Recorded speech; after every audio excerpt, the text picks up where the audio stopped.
Hello students, आप सभी का हमारे इस यूट्यूब चैनल में स्वागत है।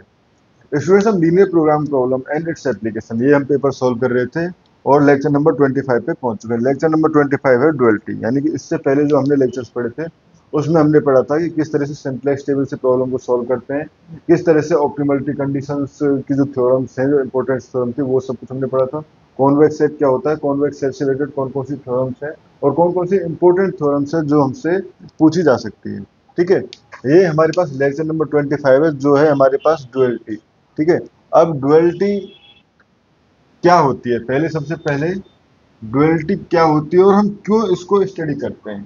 ठीक है, तो बेसिकली डुअलिटी जो है हमारे पास जो प्राइमल प्रॉब्लम होती है, यानी जो स्टैंडर्ड प्रॉब्लम होती है, उसी का हम एक नया वर्जन, एक तरीके से प्रॉब्लम को चेंज करते हैं, जहां पे हमारे पास एक प्रॉब्लम की ऑप्टिमलिटी जो है वो एक प्रॉब्लम की ऑप्टिमलिटी जो होती है वो गारंटी देती है कि सेकंड प्रॉब्लम यानी कि डुअल प्रॉब्लम की भी ऑप्टिमलिटी होगी। ठीक है, फर्स्ट ये। सेकंड, जैसे प्राइमरी प्रॉब्लम में हम क्या कर रहे थे, ऑप्टिमलिटी को निकाल रहे थे, फिजिबिलिटी हमारे पास यानी बी आई, जो हमारे पास जो भी सॉल्यूशन एक्स बी की वैल्यूज होती थी उसमें उसमें हमेशा फिजिबल वो वैल्यूज पॉजिटिव होती थी। अगर आपने सिंपलेक्स टेबल में चेक किया होगा, यहाँ पे सारी वैल्यूज पॉजिटिव हुई थी। तो यानी कि उसमें हम क्या कर रहे थे, फिजिबिलिटी को ध्यान में रखते हुए ऑप्टिमलिटी की तरफ मूव कर रहे थे। ठीक है, अब डुअलिटी में क्या होता है, डुअलिटी में हमारे पास अगर आप देखोगे तो जो जैसे हम आगे बढ़ेंगे किस तरह से ड्यूल प्रॉब्लम में कन्वर्ट करते हैं वो सब कुछ हम देखेंगे। उसमें क्या करते हैं हम, ऑब्जेक्टिव फंक्शन के करस्पॉन्डिंग हमारे पास कंस्टेंट आते हैं। ठीक है, तो इसमें क्या होता है, बेसिकली डुअलिटी में क्या होता है, हमारे पास हम फिजिबिलिटी को ध्यान में रखते हुए, ठीक है, फिजिबिलिटी सॉरी फिजिबल ऑप्टिमलिटी को ध्यान में रखते हुए, फिजिबिलिटी की तरफ मूव करते हैं।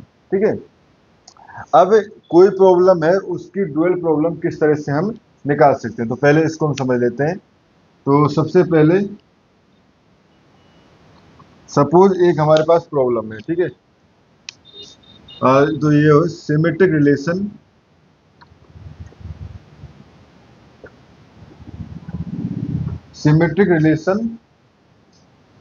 बिटवीन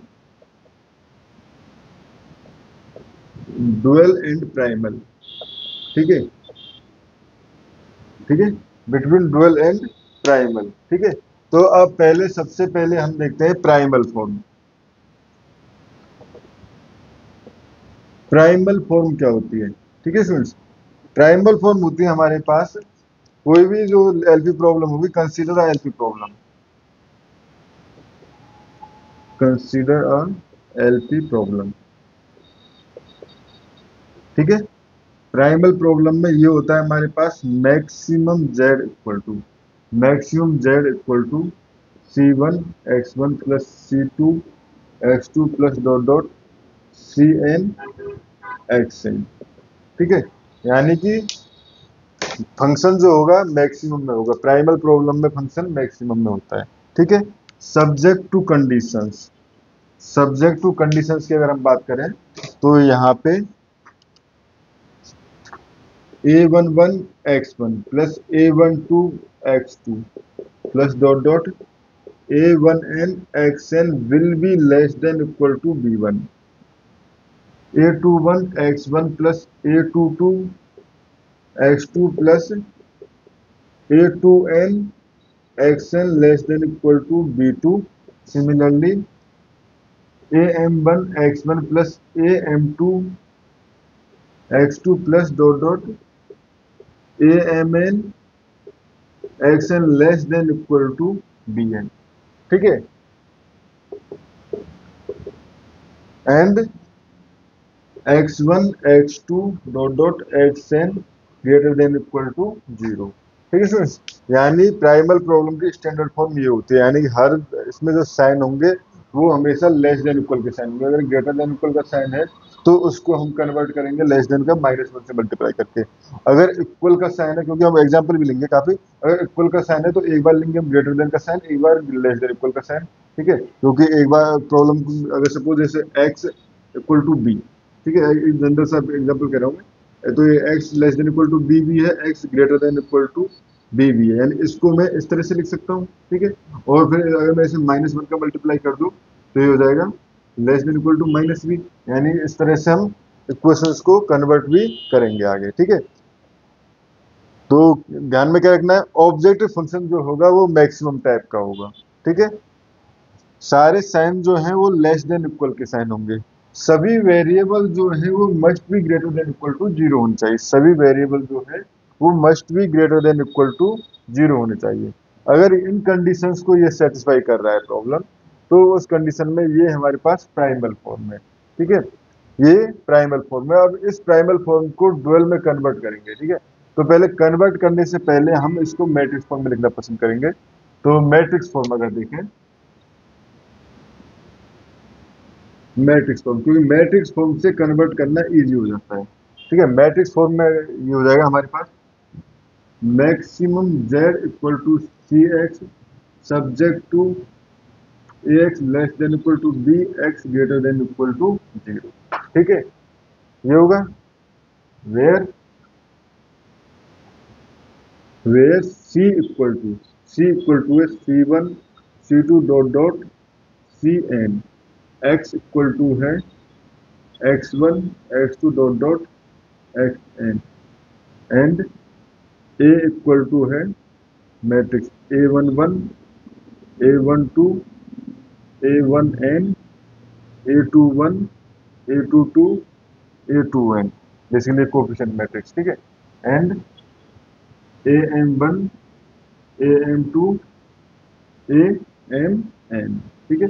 और बी इक्वल टू है हमारे पास B one B two dot dot B N, ठीक है स्टूडेंट्स। ये है हमारे पास कोफिशिएंट मैट्रिक्स, और ये हमारे पास बी हो गया, एक्स हो गया, सब कुछ हो गया, ठीक है। अब हमें इस प्रॉब्लम को डुअल में कन्वर्ट करना है।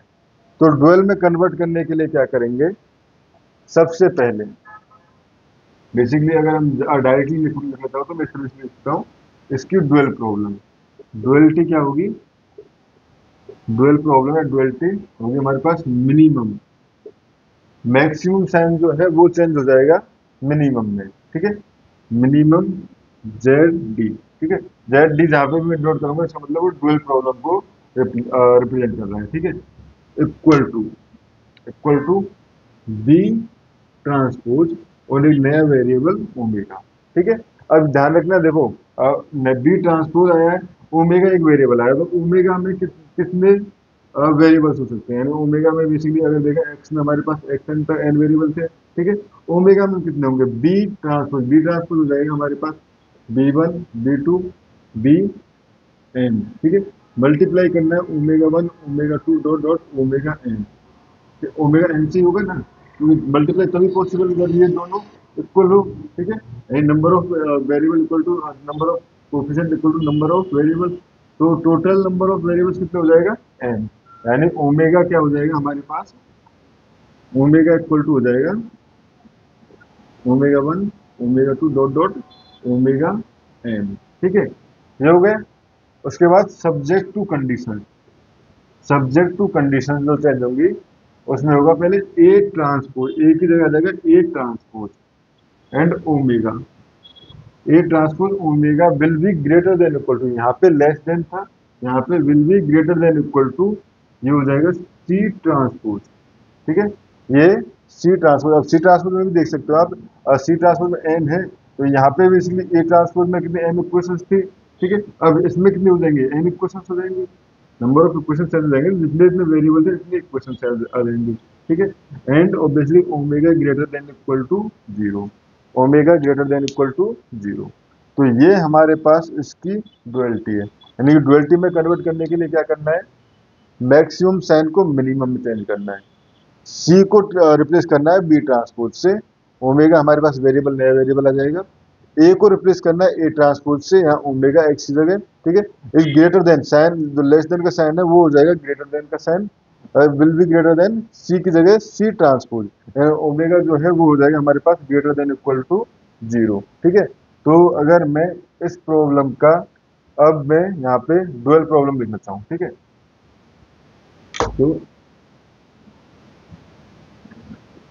इसका डुअल प्रॉब्लम, ठीक है, डुअल अगर मैं लिखना चाहूँ तो आपको मैट्रिक्स जो मैंने यहाँ से रिमूव किए थे वो याद रखने थे, उनको भूलना नहीं है, अदरवाइज उनको भूल गए तो ड्यूअल प्रॉब्लम लिख नहीं पाओगे। ठीक है, अब ड्यूअल प्रॉब्लम में मिनिमम जेड डी, तो minimum Z D equal to B transpose, B क्या था हमारे पास, B one B two dot dot B N का जो मैट्रिक्स था, अब ट्रांसपोज में ये हो जाएगा हमारे पास रो मैट्रिक्स, तो ये हो जाएगा बी वन और इसका मल्टीप्लाई होगा ओमेगा वाले से, तो b one omega one plus b two omega two plus dot dot b m omega m. ठीक है, subject to condition, subject to condition से अगर हम बात करें तो ये हो जाएगा हमारे पास A one one omega one plus A two one, ये वाला, ठीक है, A two one omega two plus dot dot ये हो जाएगा A M one omega M will be greater than equal to C transpose का पहला यानी सी वन।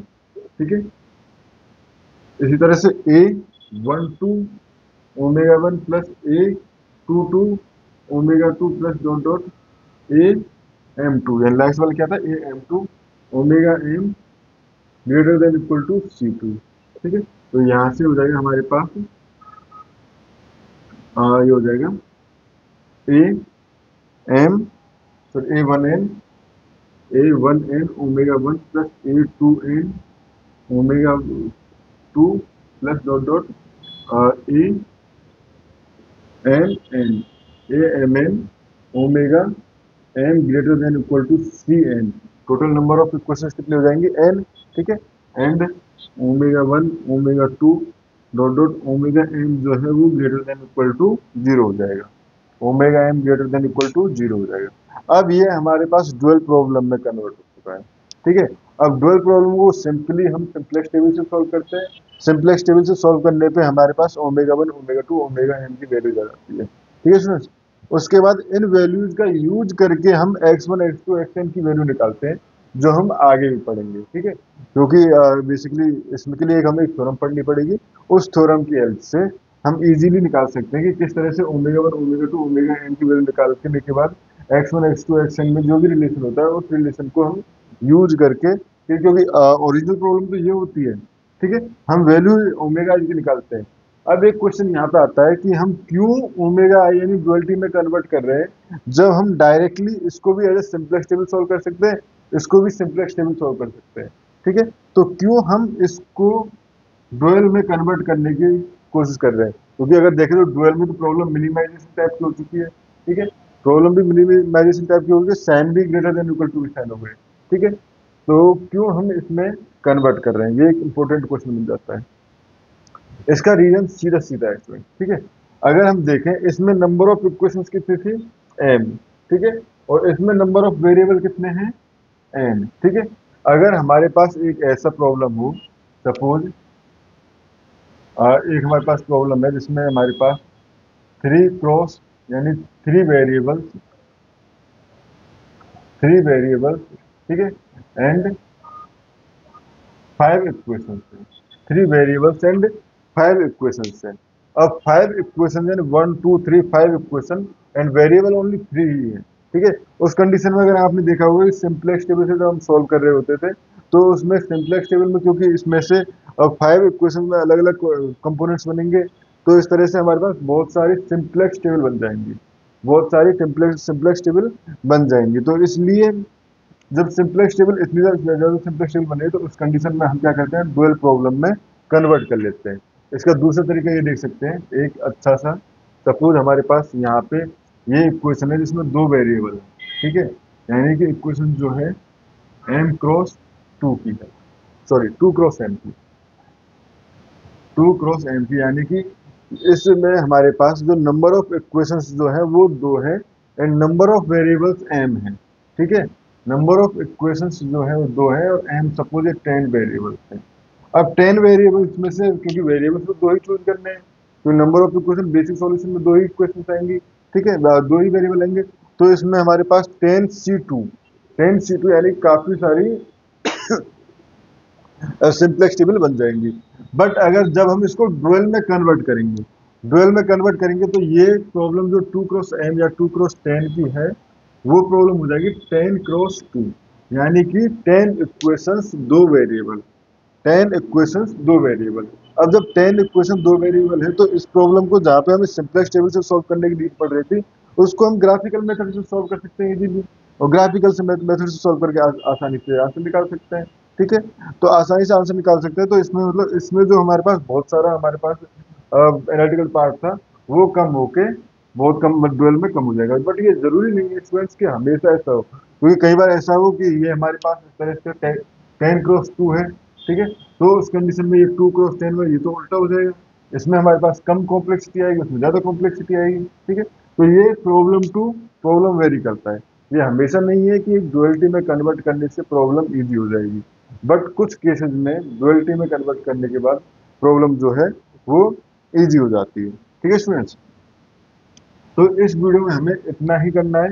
नेक्स्ट वीडियो में हम कुछ एग्जांपल्स लेंगे जहाँ पे प्राइमल प्रॉब्लम से डुअल प्रॉब्लम में कन्वर्ट करना सीखेंगे, और कुछ वो एग्जांपल ऐसे एग्जांपल होंगे जो दिल्ली यूनिवर्सिटी में मोस्टली पूछे जाते हैं। ठीक है स्टूडेंट्स, इस वीडियो में इतना ही, थैंक यू।